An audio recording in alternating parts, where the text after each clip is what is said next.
Lolo.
Okay, bagus ulit. Kick naman. Babon. Kick.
Gising ko lang din na may nadatnan ko puta. Nakala mo pusa siya.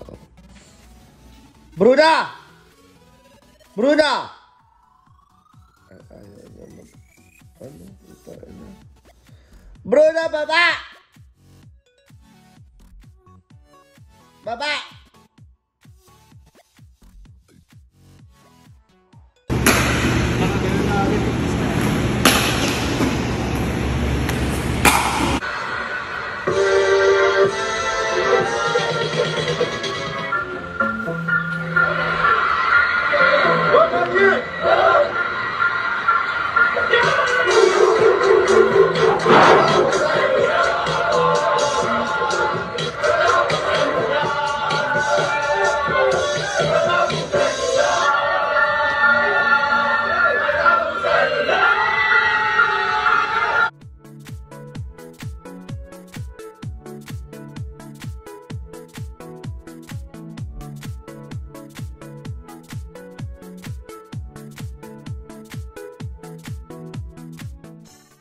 Bakla ka ba?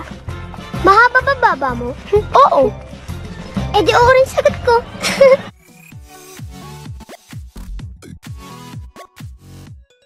Kasi 72 hours niyang mapapanatiling malamig o mainit yung ilalagay mo rito. Kung lalagyan mo siya ng ice, 72 hours siya bago matunaw. Ito ang gusto ko, yung safe na safe talaga ako. Gusto mo mag-collect nito, meron siyang iba't ibang version. So, check nyo na. Fries pag binili mo sa labas. Gawin natin sa bahay. Ito, para sa masarap na sauce, mix mo lang yung miso, sesame soy sauce, and garlic. Tapos blend natin siya. Onting sugar.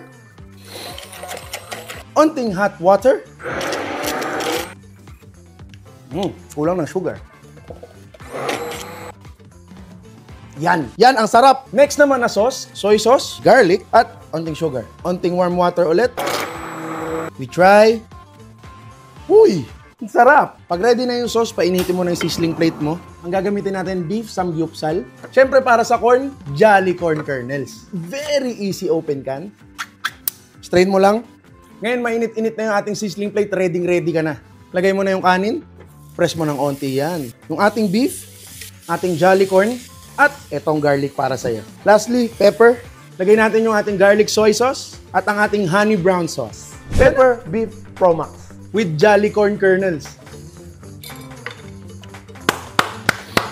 Walang bitin, ang dali pang gawin. If you're not subscribed to Team Payaman, why not? Coconut Paknot. Subscribe now and ring the notification bell. Gago!